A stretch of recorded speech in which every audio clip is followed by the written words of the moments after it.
professional football, most of them remain unknown to the average fan. A few stood out from the rest. And like the players themselves, a few plays stood out among the thousands which took place during the decade.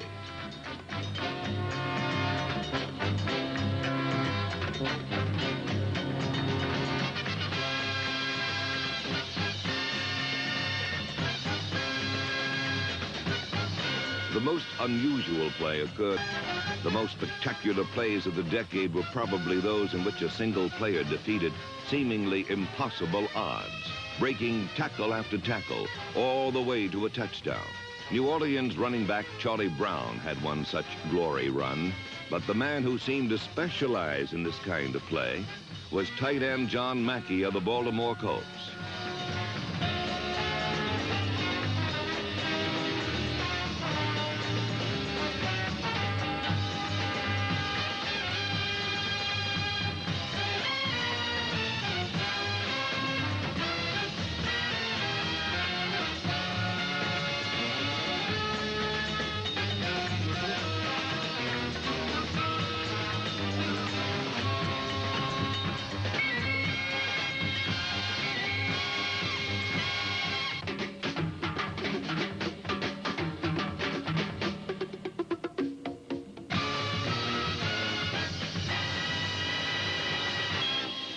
During the early 60s, Jim Brown of the Cleveland Browns set virtually every rushing record in the book.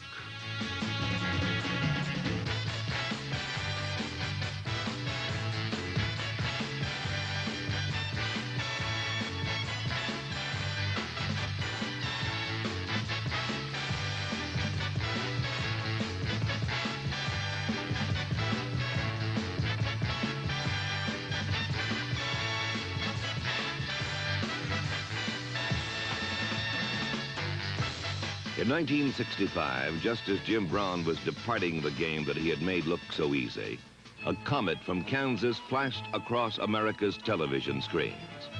He wore Chicago Bears jersey number 40. His name was Gale Sayers, and he rapidly became the most exciting player in the history of the game.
The 60s produced a number of worthy champions.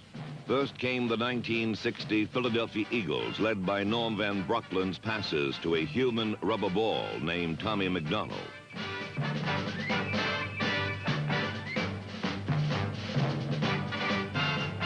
The Eagles won the 1960 NFL championship by defeating an inexperienced but spirited young team called the Green Bay Packers. Within a year, Packer coach Vince Lombardi had transformed Green Bay, Wisconsin into Titletown, USA. In the 1961 NFL Championship, the Packers rolled over the New York Giants 37-0 as halfback Paul Hornung, on leave from the Army, set a championship game scoring record with 19 points.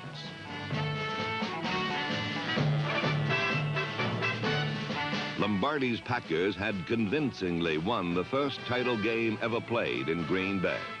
1 year later, in 1962, the Packers again met the Giants for the NFL championship. This time, high winds and frigid weather dictated a more basic confrontation. The game was decided by guard Jerry Kramer's 3 field goals, as the Packers won their second consecutive NFL championship. New York had lost 2 consecutive titles. A year later, the Giants and quarterback Y.A. Tittle would have one more chance in the 1963 NFL championship in Chicago. But the rugged Bear defense gave Tittle one of his worst days. They defeated him physically and intercepted 5 passes as league founder and Chicago Bear coach George Halas won his 8th and last NFL championship.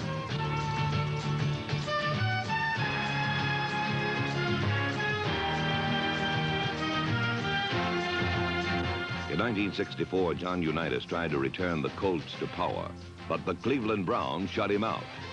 Quarterback Frank Ryan found receiver Gary Collins 3 times for touchdowns, and it was the Browns who returned to power 27-0.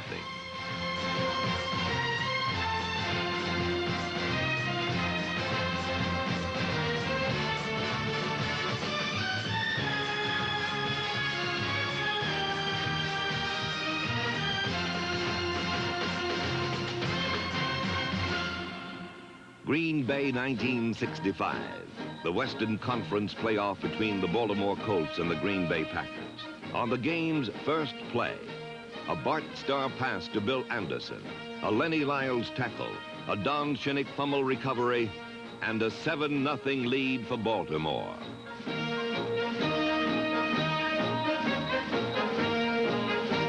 Despite losing Bart Starr on the first play, the Packers came back.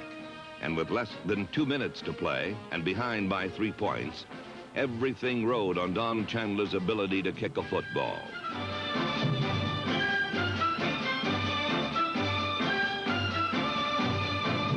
Chandler's controversial field goal sent the game into sudden-death overtime. Another Chandler field goal sent Green Bay into the NFL championship against Cleveland, where the ground power of Jim Taylor and Paul Hornung earned Lombardi's Packers the 1965 NFL championship, their 3rd in 5 years.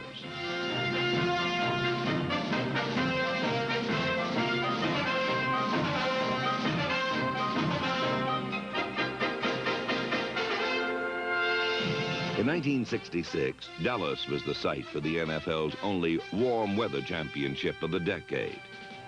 Green Bay's Bart Starr played one of his greatest games, as he passed for more than 300 yards and 4 touchdowns.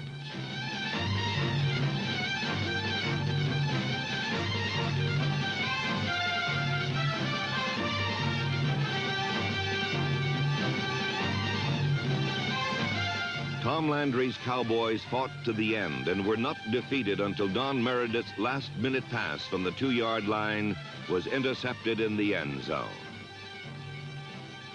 1 year later, Landry's Cowboys were fighting Green Bay's 15 below zero temperature, as well as the Packers, in the 1967 NFL championship. Again, Bart Starr passed the Packers to an early lead.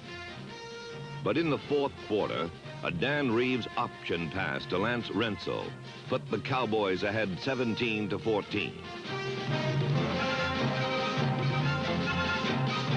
With time running out and 68 yards from a score, Bart Starr turned to his 3rd-string fullback, Chuck Mercine.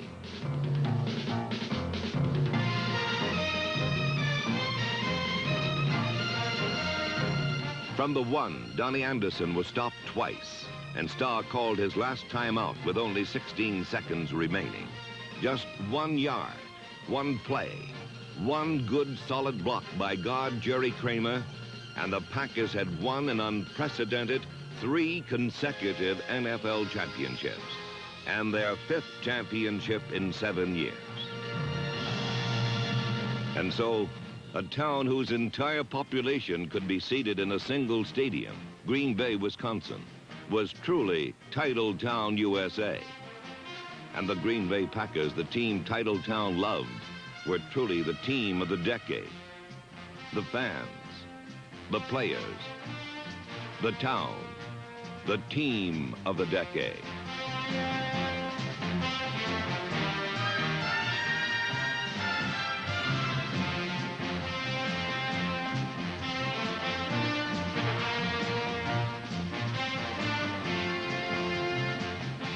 More than anyone else, one man was responsible for the Packers' incomparable series of achievements during the 60s. And that man, Green Bay coach Vince Lombardi, was pro football's man of the decade.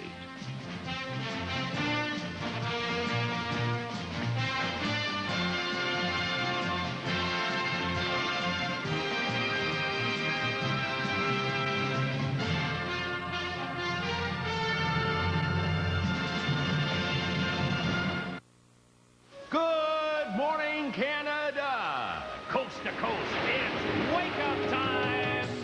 Head in the morning, head for the coast, dive into oceans of lather, I sent to love the most.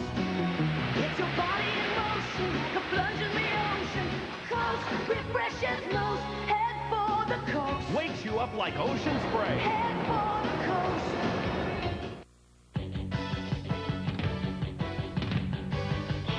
You give your all to all you do. Demand it all from your shampoo. Wash and go. Bird blood. Still using separate shampoo and conditioner? Get it together. In just one step, get your hair clean, fully conditioned. Get one that does the work of 2. No more fuss, just great-looking hair. Wash and go. Shampoo plus conditioner in one. Bird blood. 2, 1, 0, 1. On January 15, 1967, a new era was born. The NFL met the AFL for the first time in the first Super Bowl game. Hank Stram's Kansas City Chiefs played a surprisingly even first half against Vince Lombardi's Packers. But in the second half, crafty Packer veterans like Max McGee decided the game.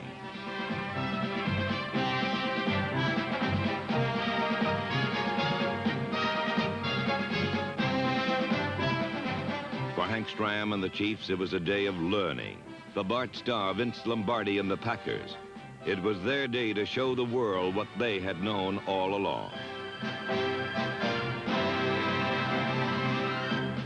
One year later in Miami's Orange Bowl, the Packers played their last game under the fiery leadership of Vince Lombardi. The AFL was represented by the Oakland Raiders, who scored twice on passes to end Bill Miller.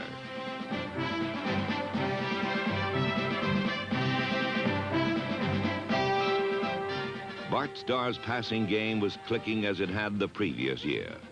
This time, his big play receiver was Boyd Dowler.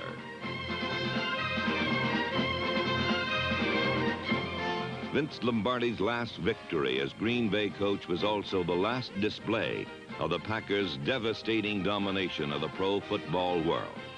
For the NFL, another world championship. For Vince Lombardi, a few steps closer to the Hall of Fame. For the AFL, another year of learning. And then a brash young AFL quarterback said, "We'll win it. I'll guarantee it." The 1968 Baltimore Colts were called one of the greatest teams in NFL history. They seemed to have everything any team could want. NFL dominance seemed assured for at least another year. But the AFL representative this time was the New York Jets. And the rest is well-documented history.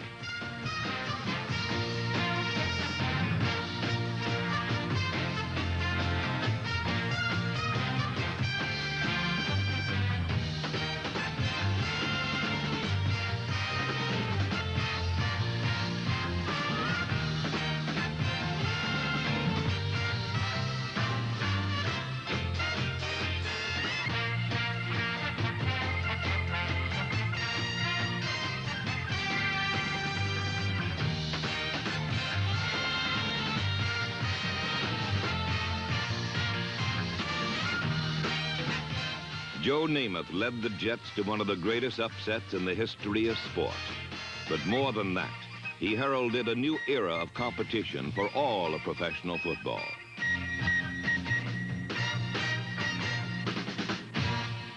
The swashbuckling Minnesota Vikings were the NFL's last champion of the 60s.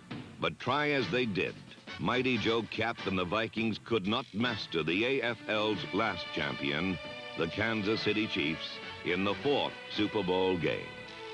Innovative coach Hank Stram and his ice-water-cooled quarterback Len Dawson mystified the vaunted Vikings with a brilliant, multifaceted attack.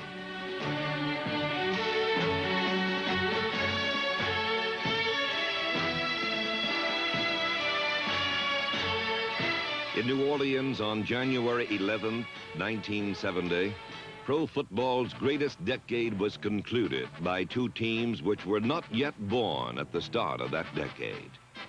The last champion of the 60s was a team with the look of the 70s, the look of a fresh new decade of equal competition for all of pro football. A decade whose shining structure was built upon the many memorable events of the sensational 60s.